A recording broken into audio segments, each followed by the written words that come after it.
नमस्कार साथियों, स्वागत है आप सभी का आपके अपने YouTube channel UP Sangam by MD class में। एक बार फिर से आप सभी का स्वागत है आज के इस पहल में, जहां पर आज हम लोग बात करने वाले साथियों पत्र लेखन के दूसरे पार्ट की। क्योंकि पिछला पार्ट आपने देख लिया है, तो आज हम लोग दूसरे पार्ट में बात करेंगे, जहां पर अशासकीय पद परिपत्र, अधिसूचना और कार्यालयीय आदेश, साथ ही साथ अनुस्मारक पत्र एवं इसके अलावा अभिवादन से संबंधित बहुत महत्वपूर्ण तथ्यों पर बात हम लोग करने वाले हैं। और जहाँ पे कुछ आप पत्रों के प्रारूप भी देख रहे होंगे, जो आपकी काफ़ी डिमांड रही है कि सर पत्रों के प्रारूप दिखा दे तो हमें ज़्यादा और समझ में आएगा। जी हाँ, बिल्कुल, हमने कल की क्लास में भी दिखाया था, आज फिर से दिखाएंगे। चलिए भाई, शुरू करते हैं। आज पत्र लेखन में हमारा दूसरा पार्ट चल रहा है, जिसमें हम अर्थशासकीय पत्र के बारे में आज जानेंगे। अर्थशासकीय पत्र क्या होता है साथियों?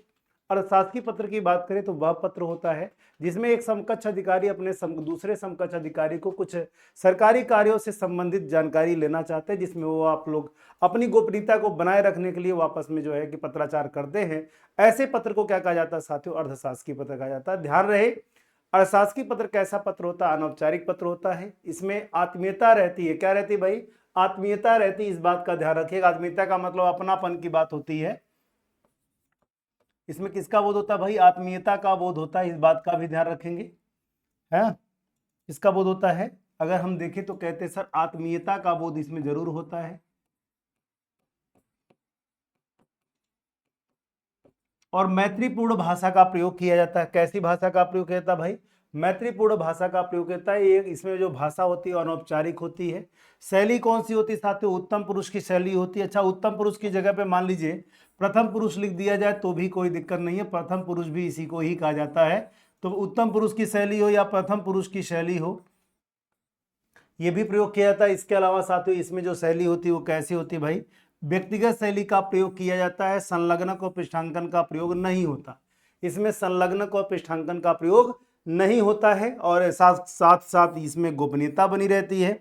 मैत्री भाव का प्रयोग होता है। समकक्ष अधिकारियों के मध्य क्या होता है साथियों? पत्राचार होता है।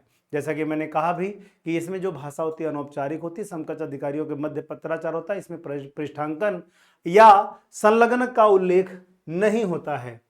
अगर अंगों को लेकर बात करें तो पत्र के शीर्ष मध्य भाग में पत्र संख्या का प्रयोग किया जाता है। पत्र संख्या के नीचे बाईं ओर प्रेषक का नाम एवं पदनाम तथा एकदम दाईं ओर कार्यालय का पता लिखा होता है। इसके अलावा साथियों नीचे एकदम दाईं ओर स्थान एवं दिनांक लिखा होता है।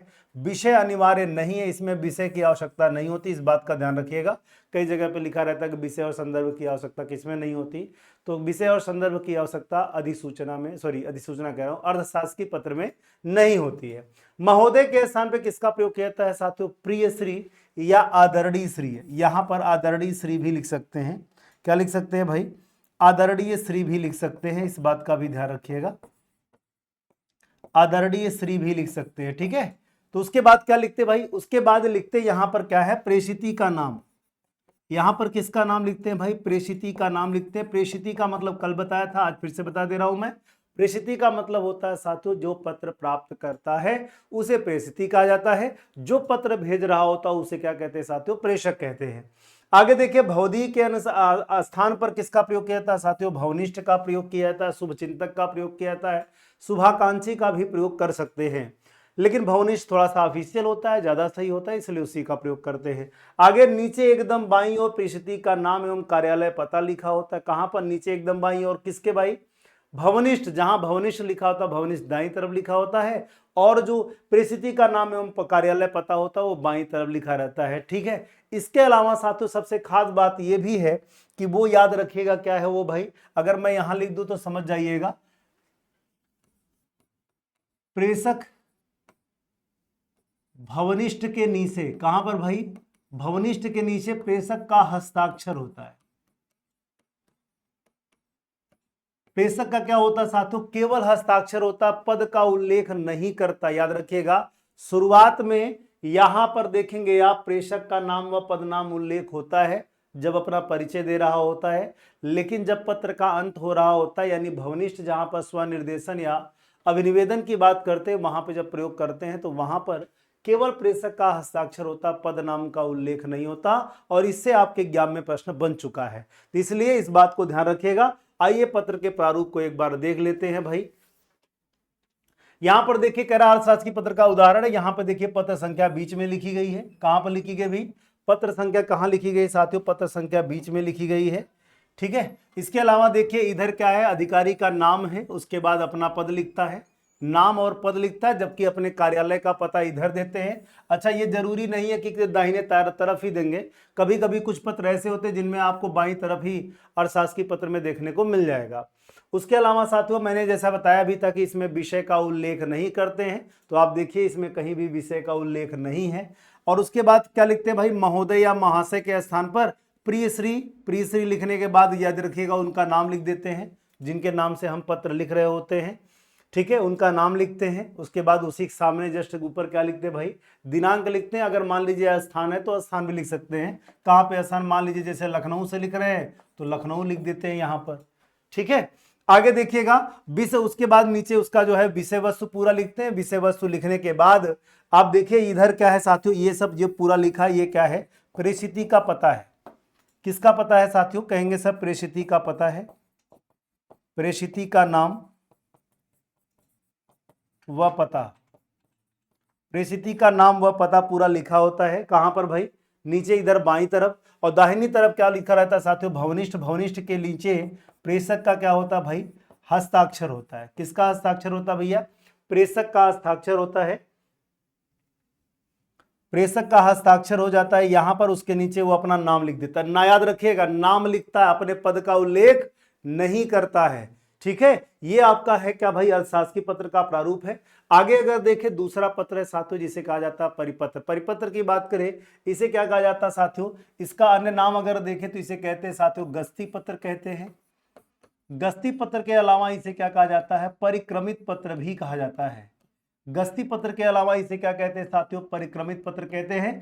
खैर अंग्रेजी में बात करें तो साथियों अंग्रेजी में इसे क्या कहा जाता है, सर्कुलर लेटर कहा जाता है। क्या कहा जाता है, सर्कुलर लेटर। परिभाषा की बात करें, जब कोई सरकारी पत्र ज्ञापन, जब कोई सरकारी पत्र या ज्ञापन या कार्यालय ज्ञापन एक साथ अनेक प्रेषितियों को भेजा जाए तो उसे क्या कहा जाता है साथियों, परिपत्र कहा जाता है। अच्छा, एक बात और भी है, ये लिखा कैसे जाता है भाई, किसके लिए लिखा जाता है, तो वरिष्ठ से कनिष्ठ की ओर हमेशा लिखा जाता है, कभी भी कनिष्ठ से वरिष्ठ की ओर नहीं लिखा जाता, हमेशा वरिष्ठ से कनिष्ठ की ओर ही चलता है। आगे देखिए इसमें क्या होता है साथियों, श्रम समय एवं धन की बचत होती है। औपचारिक भाषा और राजभाषा का प्रयोग करते हैं। परिपत्र संख्या शीर्ष मध्य भाग में होती है। कहां पर होती है भाई, परिपत्र संख्या शीर्ष मध्य भाग में होती है। एक बार में 100 प्रतियां भेजी जाती। कितनी प्रतियां भेजी जाती भाई, 100 प्रतियां भेजी जाती है। और याद रखिएगा संबोधन के रूप में प्रयोग करने की, सेवा में या महोदय ऐसा कुछ प्रयोग करने की जरूरत ज्यादा नहीं पड़ती है, या कभी कभी कर भी सकते हैं, लेकिन ध्यान रखिएगा वहां पर श्रीमान ऐसे कुछ सम्मान देने की जरूरत नहीं पड़ती, सीधा सीधा लिखा जाता है समस्त विभाग, समस्त जिला अधिकारी, समस्त सचिव, ऐसे लिखा जाता है। पत्र के साथ सादा पृष्ठ नथी रहता है, इसलिए रहता है ताकि रिसीविंग में पता चल सके कि पावती पता चल सके कि जो पत्र भेजा गया है क्या उसकी पावती उन्हें प्राप्त हुई कि नहीं हुई। आगे संदर्भ संबोधन अधोलेखन का प्रयोग बिल्कुल नहीं होता, जैसा कि मैंने अभी बताया भी था, इनका प्रयोग बिल्कुल नहीं होता है।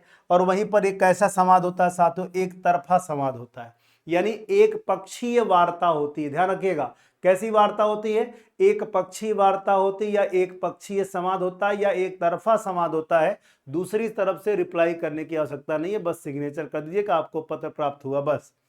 इसमें कैसी सूचनाएं होती है साथियों, नीति विषयक सूचनाएं होती हैं, ठीक है। आइए इनके प्रारूप को देखा जाए। ये परिपत्र का उदाहरण भाई, जैसा कि मैंने कहा भी, परिपत्र संख्या कहाँ लिखी जाती है, कहते सर परिपत्र संख्या बीच में लिखी जाती है, ये परिपत्र संख्या हो गई भाई।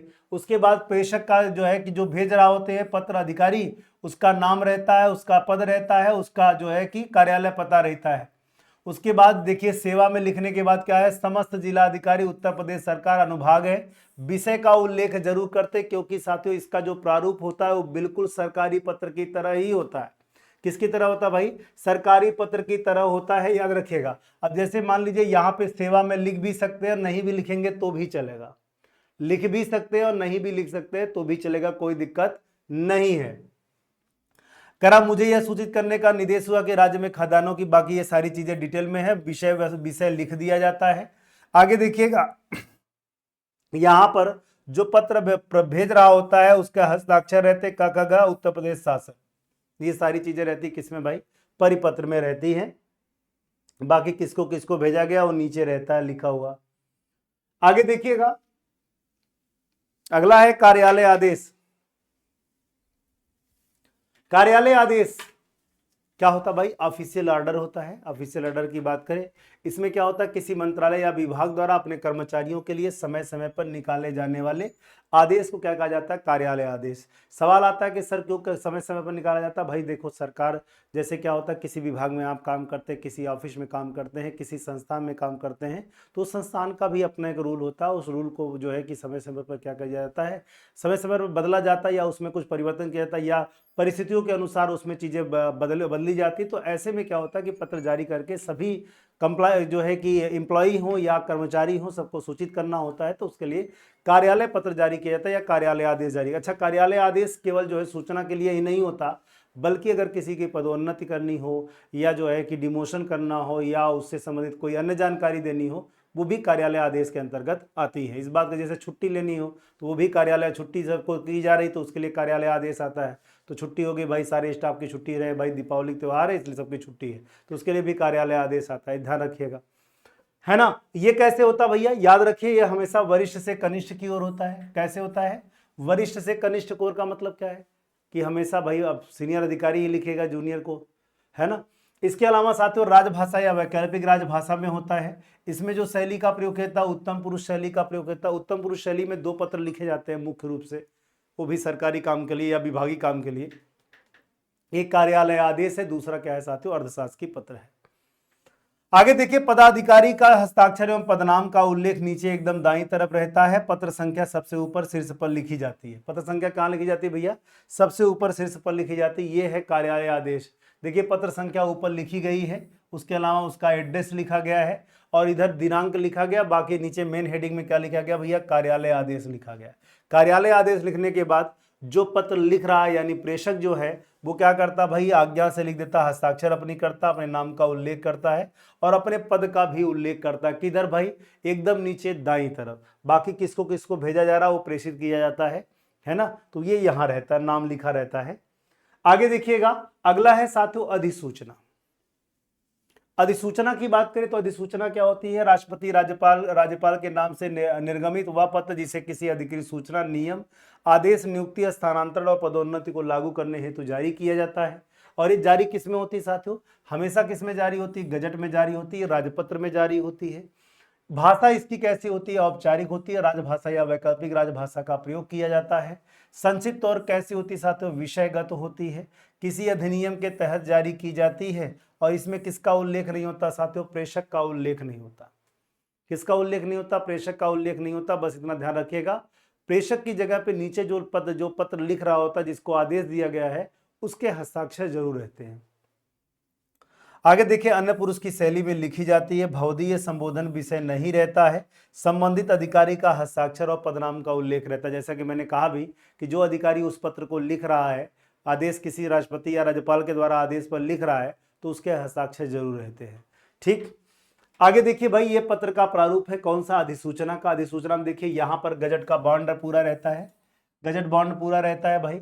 उसके बाद क्या रहता है भैया? स्थान दिनांक लिख देते हैं, यहाँ पे लिखी रहती है अधिसूचना। अधिसूचना के अंतर्गत पूरी विषय वस्तु भरी जाती है।